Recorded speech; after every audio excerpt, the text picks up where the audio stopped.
Coming up on this episode of Prop IQ, we look at the rental market and the roles and responsibilities of tenants, property managers and investors.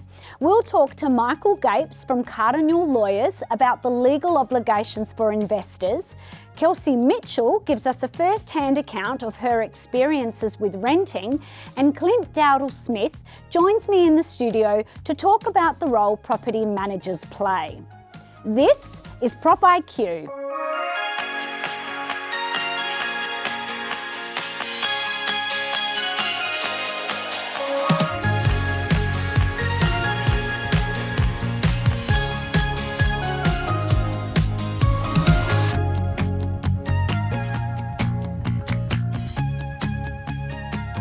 Hello and welcome to Prop IQ, a show produced by the REIQ providing valuable insights into real estate and property.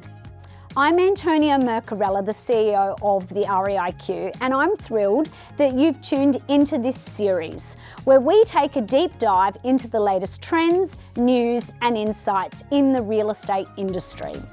Before we get into it, you are very much a part of this show, so please jump in the chat, post lots of comments and ask questions because we really want to hear from you and we're happy to answer any questions you may have.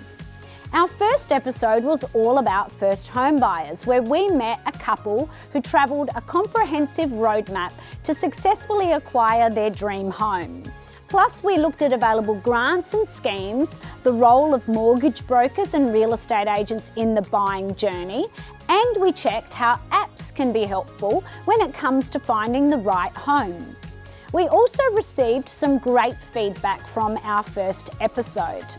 Keithia from Port Douglas said, lots of helpful information here for first home buyers, while Christine from Brisbane said, great idea REIQ to put on such an informative show. If you'd like to check out our first home buyers episode, it's now available to watch on demand at any time. Just go to reiq.com and click on Prop IQ. Now on to the show. The rental market is a constant topic of conversation and media coverage, especially in Queensland, where we have the highest proportion of renters of all the states. On the surface, a rental agreement should be simple, a contract between the property owner and the tenant, someone who wishes to reside in that property. The tenant wants a home with security and privacy. They don't want unreasonable intrusions and want a level of freedom in their home. Meanwhile, the property owner wants to have an asset that is preserved and maintained by the tenant at a rental rate that makes it sustainable, with of course the rent paid on time. In Queensland, this relationship is governed by the Residential Tenancies and Rooming Accommodation Act. This Act aims to create a level playing field between the property owner and the tenant. However, sometimes the needs of the tenant and property owner can be at cross purposes.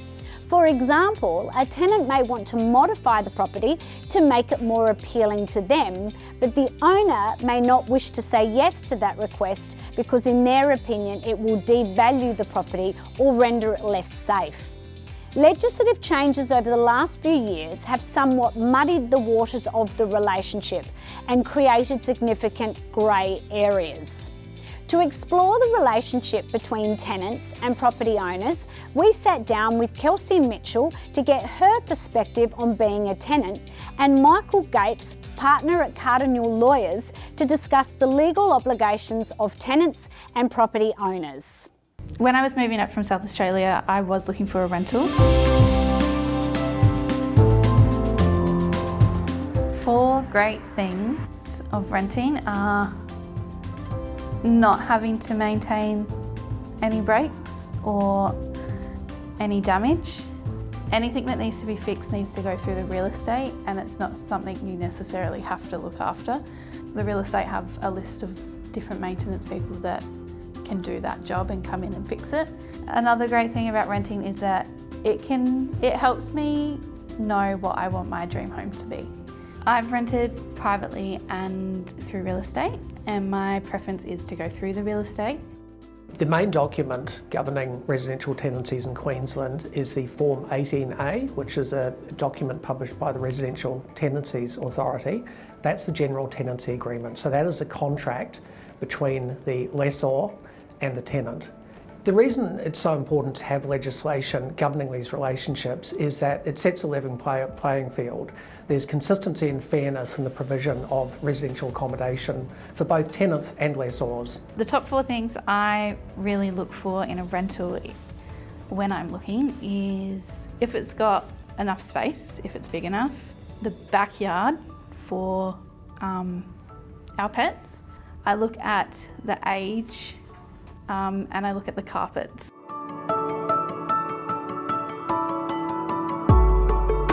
So the minimum housing standards came in for new tenancies on 1 September 2023, and for all other tenancies it's coming into effect on 1 September 2024. It imposes a new set of minimum housing standards pertaining to all residential tenancies in Queensland, subject to a very few conditions.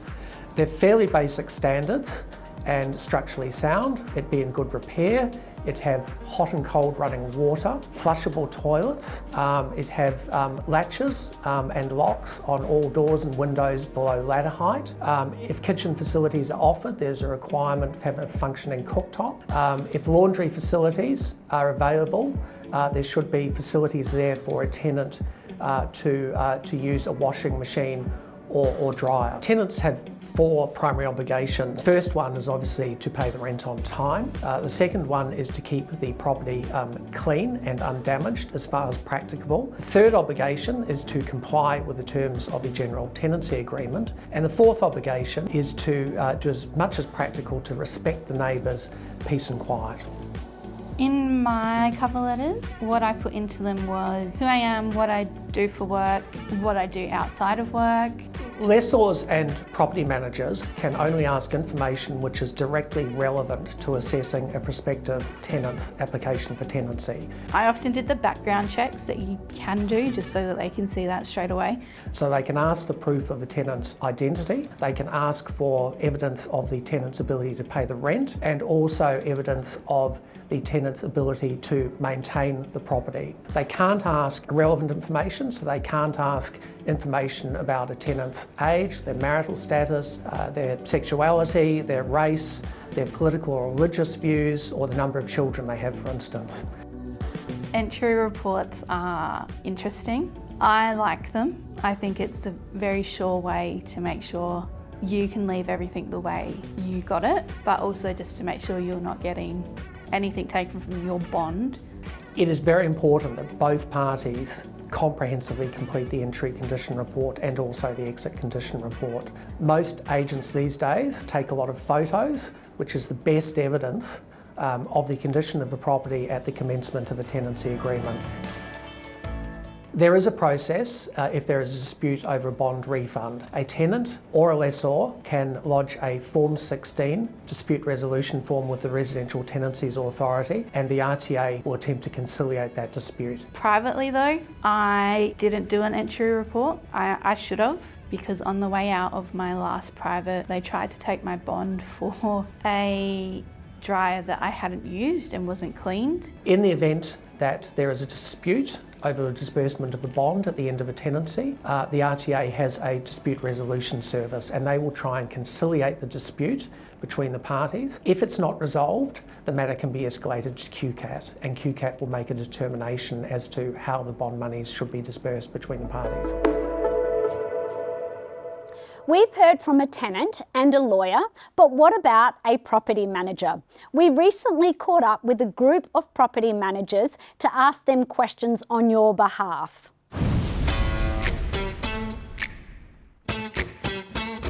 A property manager is someone who is appointed to look after a property on behalf of an investor. We're responsible for tenancy relationships, liaison between owners and tenants, tradespeople. Our job is to help prospective tenants find their dream home and property owners find their dream tenants. A building inspector, you might be a psychologist, financial planner. Sometimes I'm a tradesperson. Some days we're troubleshooting plumbing jobs, we're electricians. From maintenance through to leasing, marketing, making sure that maintenance is okay. Sometimes I'm an accountant. Sometimes I'm out there as a psychologist. How long will it be before the plumber arrives? How do I get a rental property? That's one of the most common questions that we face. What can make my application be selected over somebody else's? How can we make our application better? How can I make sure I get my bond back at the end of the tenancy? Having those conversations with tenants and landlords. Always communication, keeping those channels of communication open. It can be really difficult because tenants often look upon us as the bad guy. Yeah, I think it's all about communication and understanding from both sides. That's about understanding that we're all on the team. The landlords and the tenants and the agent all work together. The best part is when we get to call tenants and say you've been approved for a property, when they've applied for 10, 15, 20. It's a really exciting time and they're getting to move into a great property that's well maintained. On the flip side of that, it's also to the owner. Helping people find what they want at the end of the day, whether it's the right tenant for the owner's property, whether it's the right property for the tenant. That every day is different and we've got the best job in the world because we get to help people. And I'm pleased to say that one of Queensland's most experienced property managers and the chair of the REIQ Property Management Committee, Clint Dowdle-Smith, is joining me now to discuss all things property management related. Hi Clint, thanks for joining us. No, my pleasure. So let's get started with the role of a property manager. What does the property manager bring? Right, a property manager is essentially a person who's been appointed by the lessor or the investor to handle the day-to-day operations of their rental property. So that's the tasks such as rent collection, marketing and finding new tenants, maintaining the property, ensuring the maintenance is handled. And one of the bigger jobs is ensuring that the property is legally compliant for the lessor client. Yeah, and tell us about that relationship between the tenant and the lessor. We want it to function well and for it to be healthy. What are some of the tips you have in relation to that? And how can a property manager help to perhaps improve that relationship? Yeah. I guess like everything in life, open communication and understanding of processes, understanding of the rights and the responsibilities of both parties. And the way that a property manager can help with that is sometimes take out the emotion from an investor client has a financial responsibility or a financial issue with the property. It can be quite emotional for that lessor client. And having them talk directly to each other, it can get a little escalated. So a property manager is great as that third party mediator to sort of try and take that emotion out and take it back to the legalities of those particular issues for the property and then provide guidance on how to resolve.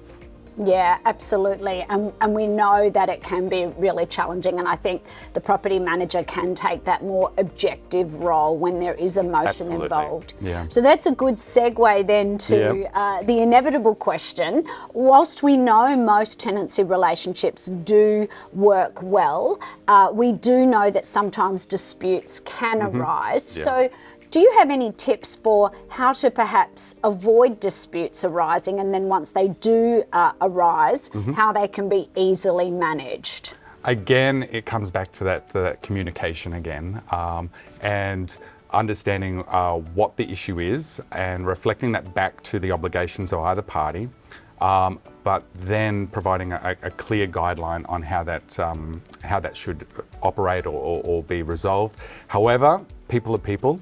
And inevitably we can't get to that sort of resolve immediately. So there are pathways through the RTA and QCAT to get there, and a property manager will be able to guide the lessor through that process.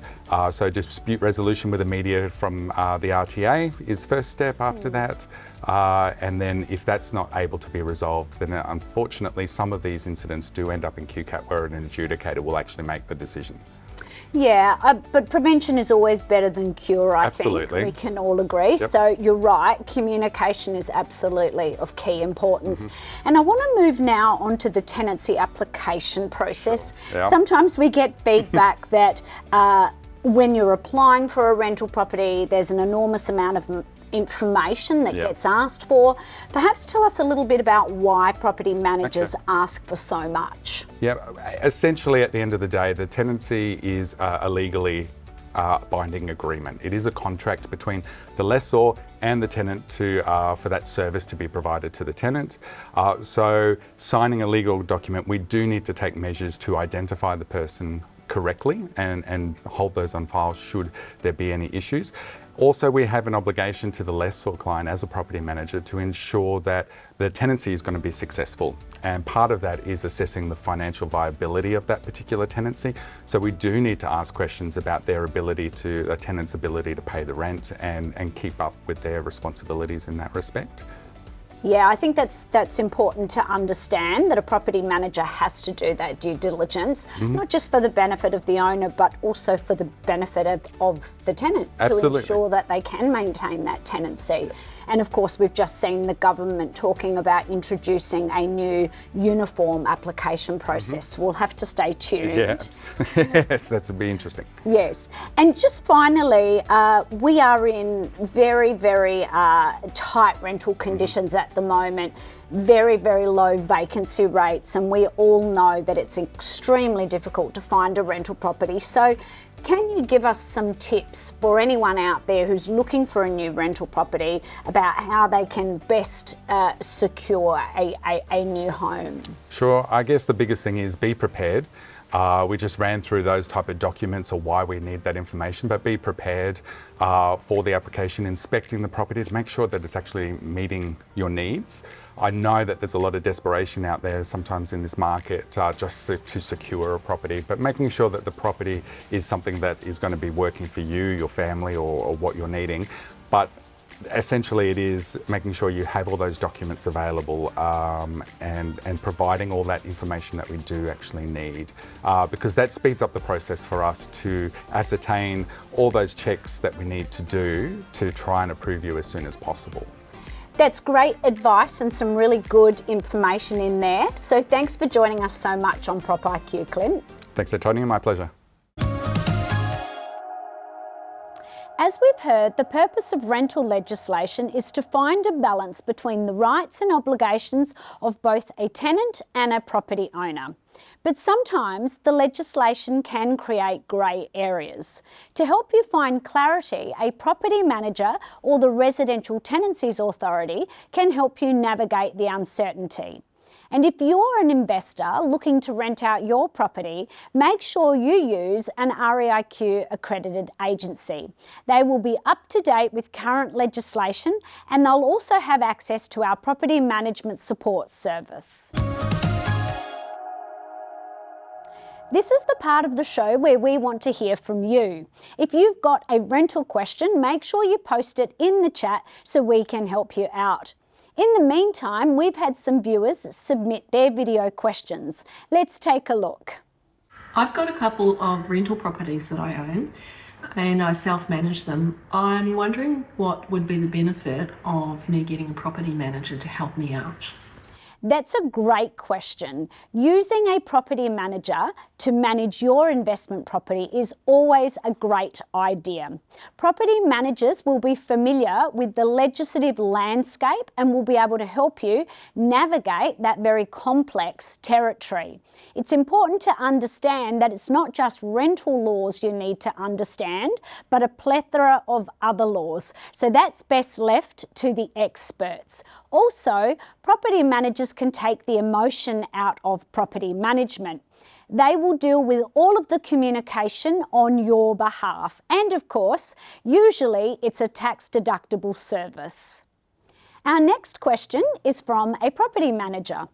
How do we manage our obligations to our landlord and our duty of care to our tenants? Well, this can be a very challenging juggling act. You do have a legal responsibility to act on behalf of your property owner, and this means acting in their best interest. But it's important to understand that you also have responsibilities to adhere to the Residential Tenancies and Rooming Accommodation Act and a range of other legislative responsibilities. The Residential Tenancies Authority produces a great book for tenants and property owners, and this needs to be given to the parties at the outset of the tenancy agreement. So it's always a good idea to encourage the parties to read that book so that they are familiar with the rights and responsibilities that they each bear. Let's go to our next question. Hey, I just wanted to ask, what will a property manager consider when reviewing my tenancy application? That's a great question. A property manager will want to ensure that the tenant has the financial capacity to meet the financial obligations under the rental agreement, and secondly, that the tenant has a history of looking after a property well. As a result, a tenant may be asked to provide information like a pay slip or perhaps information about bank balances, and they'll also be asked to provide some references from people who will be able to talk to their ability to look after the property. And we've got time for just one last question. Hi there, I'm just wondering, if something were to break in my house, who would be responsible for that? Well, the answer to this question will depend on how the break has occurred. For example, if the tenant or a guest in the home has caused the damage, then it will be the tenant's responsibility to repair that damage. However, if the damage is caused by fair wear and tear, in other words, simply living in the home, then it will generally be the responsibility of the property owner. And a good example is if the dishwasher or an appliance stops working. Some great questions in there. Thank you so much for taking the time to submit them. Don't forget, if you've got any other questions or any feedback, make sure you comment so we can respond to you.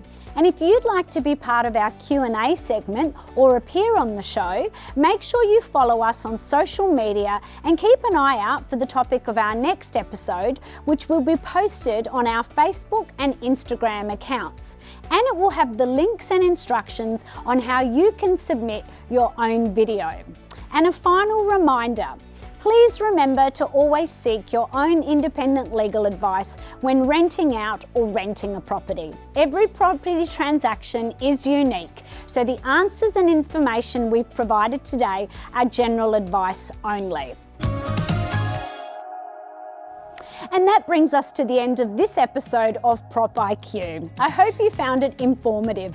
We certainly appreciate you tuning in and joining us on Facebook Live.